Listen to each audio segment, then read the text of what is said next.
कंबर जो इलाइक़ो लाड़काणो मीरो खान रोड जिते हाज़िरी तां मोटंदड़ माण्हुनि ते फायरिंग थी आहे। ॿ भाइर इन जे नतीजे में मारिजी विया आहिनि, जॾहिं त संदन वकील सख़्त ज़ख़्मी थी पियो आहे। तफ़सील मालूम कयूं था time news reporter Hamid Gopang खां। हमीद, छा सूरत हाल आहे हिन वक़्तु? ॿ भाइर मारिजी विया आहिनि हिन फायरिंग जे नतीजे में।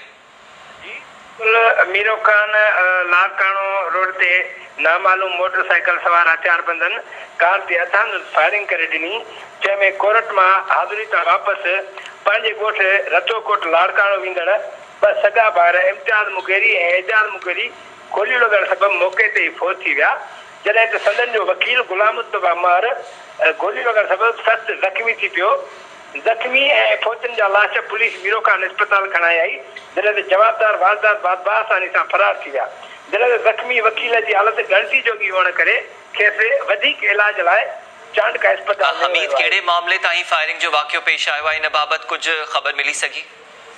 बिल्कुलु ॿुधाए पियो वञे त 1 साल अॻु तालके सिजावल टिणे जो रहवासी गुलाम मुस्तफ़ा जतोई क़त्ल थियो हुयो, जंहिंजो इल्ज़ाम मुगेरी बिरादरी जे मथां हुयो। जंहिं केस में ही ॿई भाइर ज़मानत ते हुया, जॾहिं त हिननि जो हिकु भाउ पुलिस कस्टडी जे जेल में आहे ऐं अॼु उन्हनि जी इन साॻे जतोईअ जे क़त्ल केस जी हाज़िरी रखियल हुई मीरो खान कोर्ट में, जिते ही ॿई भाइर हाज़िरी ते आयल आहे पंहिंजे वकील समेत।